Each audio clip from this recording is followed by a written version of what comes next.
Yo,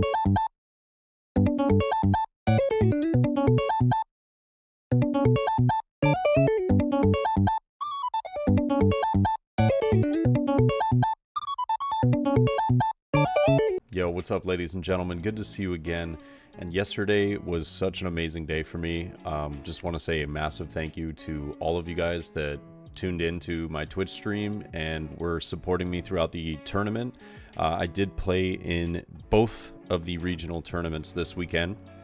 Saturday's event, I was on a bit of a hot streak. I was looking good, 3-0, and then unfortunately, in the fourth match, just ended up kind of like getting unlucky and not drawing into my Lucci, but I ended up taking a loss there, and then my head wasn't in the game, and I ended up going X3 for the day. So a little bit rough, but I got my head back on my shoulders, and yeah, we went really well yesterday, going 8-2, getting 25th place. And this is the list. I'm gonna go over it here in a second, but I did want to talk about the fact that we did have some amazing matchups, some amazing opponents, and I did end up playing against 3 Gecko Moria, 3 Katakuri, 2 Sakazukis, 1 Enel, and 1 Yamato. So I'll be uploading most of those matches. Probably not all of them. There are some of them that are just like, kind of like, I don't know, felt like my opponent maybe just didn't see a lot, or the match was relatively quick. But I think that there are at least like 5 of the 10 matches that are fantastic. Just really good play. Overall good learning experiences, and I did want to go over them and just kind of upload those. So look out over the next couple of days. I'm going to try and upload 2 matches a day. I'm going to try and upload one during like the afternoon time for me, which is usually like now when this video is being uploaded, and then one towards the evening as well. Just so that they're spaced out a little bit. But yeah, I want to get a couple matches in, and I wanted to talk about the deck list a little bit. I don't think it's nothing like insanely special. It's very much so like a copy paste of one of the topping lists that just got first place a week ago, maybe 2 weeks ago. However, there is one unique thing about this list that I haven't seen in others, and I do kind of want to talk about my thoughts behind the decision, but I think I could have went 10-0 for the day if I'm being completely honest. I made a mistake in one game, and it ended up costing me round 5. And then round 10, unfortunately, it wasn't a misplay. It was just a really tough judgment call.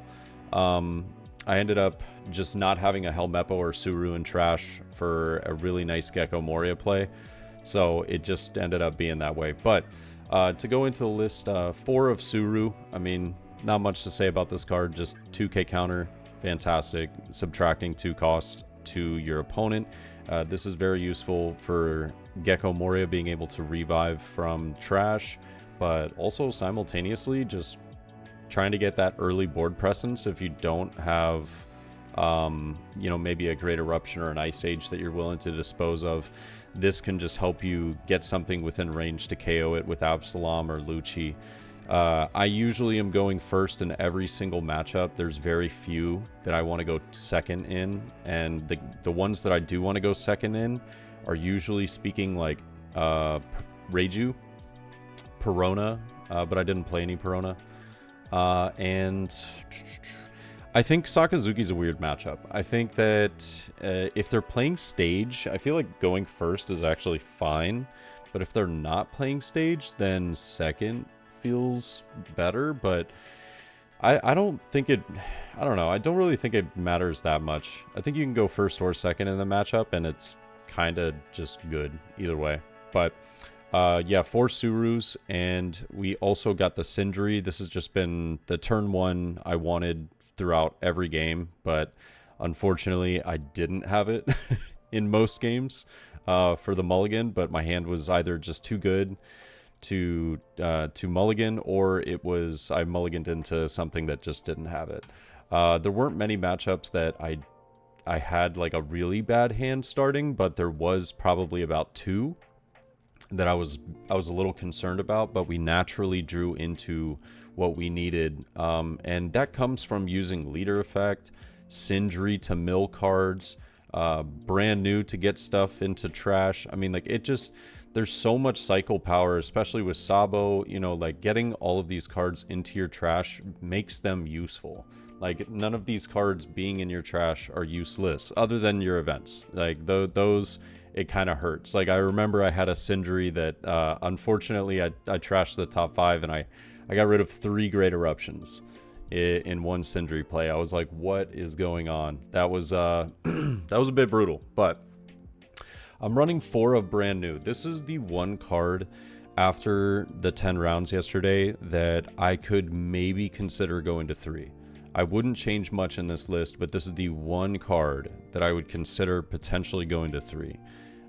If this went to 3, I would maybe replace it with the Tashigi 2k block, or 2k counter, or potentially Cerberus. I think that Cerberus is honestly a great card. It's super good into a lot of inconvenient matchups, such as Reiju as well as Yamato.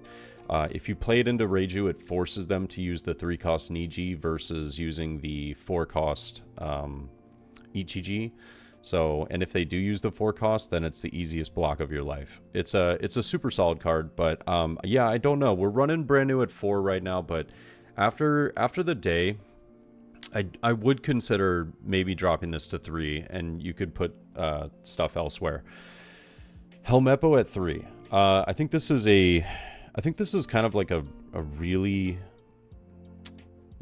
controversial topic, in my opinion. Like, I don't think it's that deep, but there's people that swear by 2 is fine, and I'm not a firm believer. I think that this card is just so important into a lot of different matchups. Not only having it in trash, but even having it in hand can be extremely useful into a lot of matchups. And I just, at 2, if you don't see this card, your Gecko Moria just seems less powerful with the Rob Lucci or the Absalom play. It just, this is really kind of your lifeblood, and being able to not only KO your opponent's Moria, but simultaneously KO maybe their own 4-cost Lucci or their 4-cost Kuzan or something like that.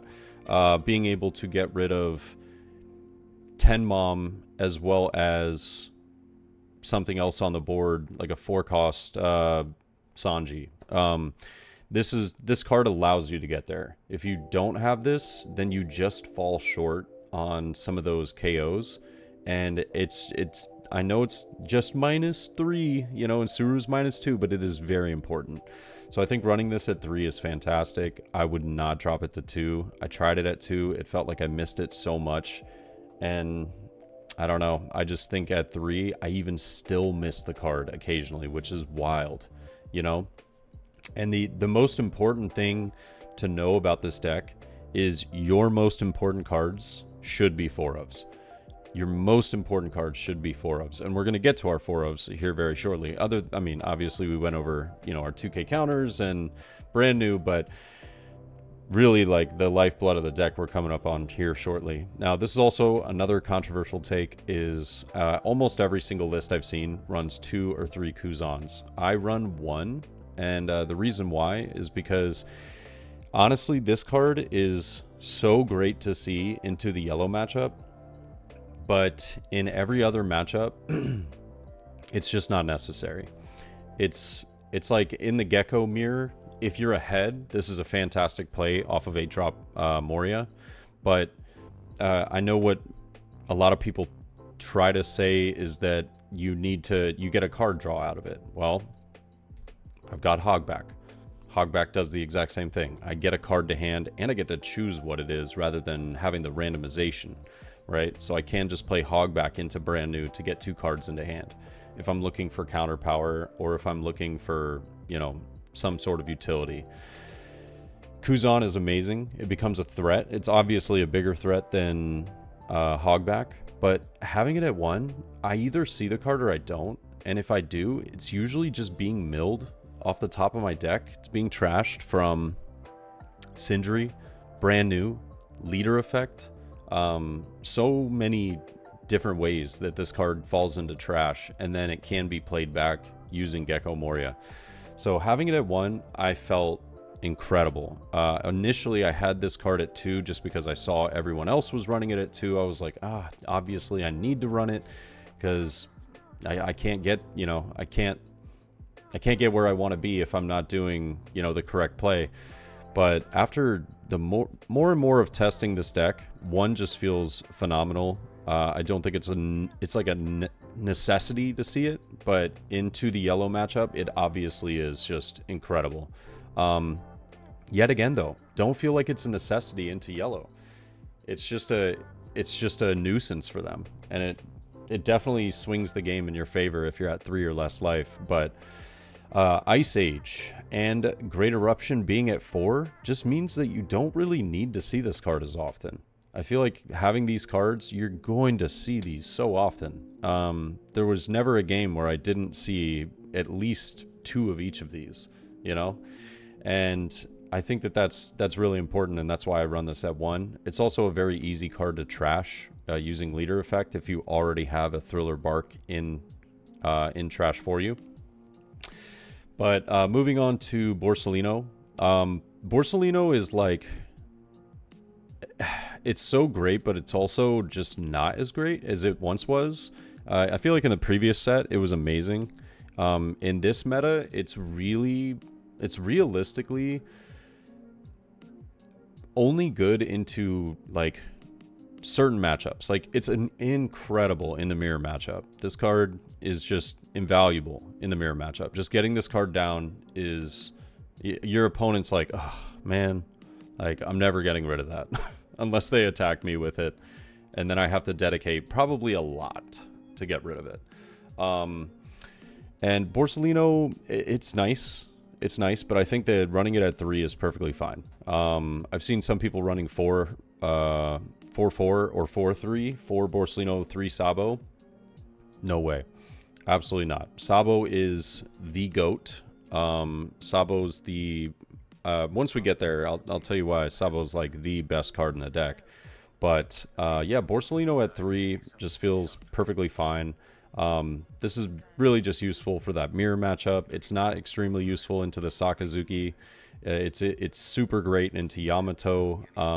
Yeah, if you can get this down on curve into Yamato, it totally prevents your opponent from doing the 2-cost Nami into massive swing banish at life. Like, you just go up, block, cool. Rob Lucci at 3. This feels right. It's a shame because I think that not seeing this card lost me the round 10 of the tournament, and it is what it is, but I really needed to see this card in the 10th round. I was playing for a Serial Shanks in that game, and I did not see Lucci, so I wasn't able to clear my opponent's board very well, which was unfortunate, but it happens. And yeah, I think Rob Lucci is... I can see running it at 4, but I've tried 4 multiple times. It just feels so bricky in hand. It really does. It's kind of a pain. But I mean, if we go back to me talking about dropping brand new to 3, I was thinking of putting in the 2K counter to Shigi potentially, but Rob Lucci or Cerberus. But Rob Lucci is also an option at 4. It just does feel, when you have it at 4, you definitely see it throughout the game, which is amazing. But it is a brick. It hurts sometimes having that card in hand. You'll have like 2 or 3 in hand, and you're like, oh god, what do we do? You know? And you obviously you can swing with leader, trash it, but it doesn't always work out that way when you need to get Thriller Bark cards into trash. So it's a tough one, but I do think that maybe bringing it back to 4 while having Sabo at 4 is realistic. I actually haven't tested having Lucci at 4 now that I brought Sabo up, but that is worth mentioning. So maybe that's something to try. Maybe brand new to 3, Lucci to 4. But Absalom 4, there's not even any contest. This card is essentially the lifeblood of your deck. It is just being able to remove your opponent's board and simultaneously revive it from trash and you get it from Gecko Moria. I mean, it does everything. It does everything you want. Dr. Hogback, I've seen some people crazy enough to run this card at 3. That's insane. Dr. Hogback is one of the MVPs of this tournament for me. Just being able to get all of my 2Ks out of trash, or get my Gecko Moria because I haven't drawn into one, or I know that my opponent has a Moria and I need a second one to be able to answer, you know, whoever has the most Morias in the mirror matchup tends to win. It doesn't always work that way, but you know, it's a good rule. It's a good rule of thumb. And yeah, Dr. Hogback, though, is... I couldn't imagine running this at 3. It is 4 for sure. Such an incredible card. Perona, obviously, just being able to force trash on your opponent is so useful. This is your turn 2 every single time. There's like hardly ever a game where I'm playing anything other than Perona on turn 2 if I have it, right? It doesn't always work out that way. Like, for example, against Katakuri, as much as I would like to Perona, if my opponent does go first and ends up getting down a Parasparrow on their turn 2, my turn 2 will hopefully look like a Great Eruption into Absalom KOing the Paro. But if I don't have it, Perona is still an incredible option. It's just that Katakuri matchup, you definitely want to regulate the board as much as possible. And now getting into the most important cards in the deck, though, and I do not mean this lightly, Sabo and Gecko Moria. Sabo, I was running at 3 for the longest time. And I was like, okay, it feels good. Like, whenever I get this card, it's just amazing, right? And the more and more I played it, I was like, man, this Kuzan is not really doing me much into a lot of the matchups. And I just have this bricky hand. I wish I could fix it. That's why I decided to cut the Kuzan to 1 and put in the 4th Sabo. The 1K counter alone makes this card amazing, but the stat line is incredible. The effect in this meta is disgusting. This card alone wins you the game against yellow. It wins you the game in the mirror matchup. It is pretty decent in Sakazuki. It's not... obviously not amazing because it can be bottom decked, but it still is very good. The cycle is what makes this card incredible. If you're playing Sabo, put this down on your turn 3, like every time. Set up your trash for getting everything ready for Gecko Moria. Get everything ready. You are going to be looking so good. If you're on your 7 Dawn turn, it's actually even nice to play this as well because you're in the mirror matchup, excuse me, or Sakazuki. If your opponent is, you know, potentially going to do a Moria play, this stops it in its tracks immediately. If you chain Sabos back to back to back, sometimes you don't even need a cost Moria. If you just have counter power and you can just keep Saboing over and over again, and you keep using your leader effect to get Hogback, it is absolutely devastating. Your opponent is going lower and lower on resources. You are just staying healthy. Your board is staying alive. This card, I will say, hands down, pretty much won me almost every game I played, minus one that I made a mistake. And I can't wait to upload that match. It was a really good match. But yes, this was like the GOAT of the tournament for me. If I didn't see this card, I was crying a little bit inside. But yeah, this did so much work. And then ACOS Moria, of course. I mean, you guys all know the combinations by now. You could do the Kuzan into brand new, get 2 cards into hand. The Hogback into brand new, get 2 cards into hand. The Helmeppo Lucci is usually what I'm going for because I'm trying to maintain board. Regulate any high-cost cards with Ice Age and Helmeppo to get them within range of Lucci or Absalom. This card just does it all. It's broken. It's crazy. It's super good, and I've seen people run it at 3, but I think it's because they just don't have a 4th one IRL right now. But this is a 4 of. It's a must-have 4 of. It's so good. It's extremely powerful. This deck revolves around this card for sure. I do think that this deck would be playable without it, but it wouldn't be nearly as strong. This is your answer to a lot of the top end that your opponents can draw into, and that just makes things so difficult in a lot of matchups. But Gecko Moria and Ice Age, as well as Great Eruption at 4. I mean, a 1-cost card cycle with Great Eruption is incredible. Ice Age, just being able to -5 something for 1 cost just feels honestly kind of broken. Feels kind of insane. I don't know. Feels pretty good. And yeah, that's the list. I'd love to hear if you guys do have any questions. I'm super proud of how I played yesterday. I think that throughout the matches, I made very minimal mistakes. One mistake was really hard to see, and it ended up costing me my round 5. But I really can't wait to upload that match, because I do think that that match was just incredible. And on top of that, I think it's a really good learning experience for anybody that's trying to, or maybe struggles into the Katakuri matchup with Gecko Moria. I made a simple, I don't know, I wouldn't call it simple. I made a not so clear mistake. And it was tough to put my opponent on having the cards with how many he had in hand. But it was a very interesting match. I'm very excited to upload that.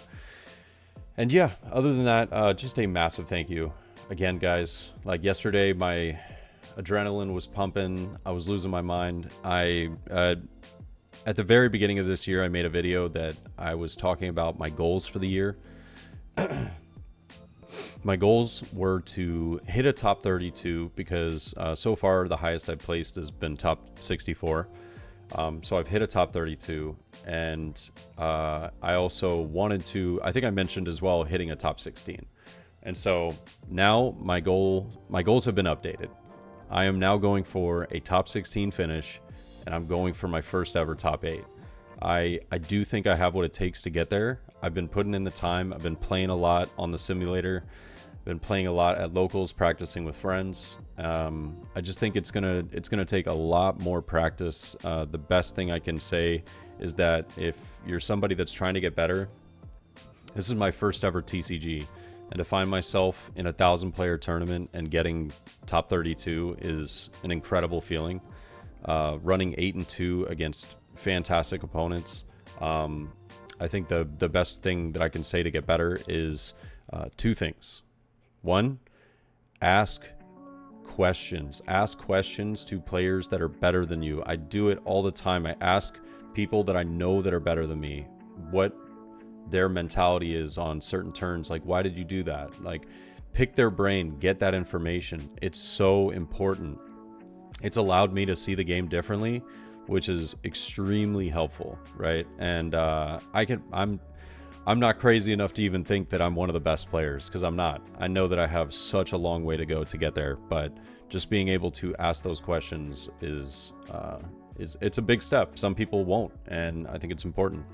And the second thing is practice specific matchups. Whatever the meta is, practice that matchup like 10 times in a row with somebody that you know is hopefully either better than you or at least on the same skill level as you. Because if you're practicing that matchup 10 times in a row, you will start to see things. You'll start to see, oh, this is really good on this turn, right? Like Sabo is great on turn 3, because then when they try and do their Gadatsu play, they can't, and they're like, and then it's going to be too late because they have to 7-bomb afterwards. It's just like small things that start to click, and you go, oh, okay, wow, why didn't I see it that way? It's like, I didn't want to play Sabo until the end because then I can protect against Amaru and stuff. No, play it early. Get it down. It's an aggressive card. It defends you, but it's also got a 6k stat line. I could rant forever, but I just wanted to give you guys my thoughts, and I just wanted to make this video and talk about, you know, my experience of the tournament.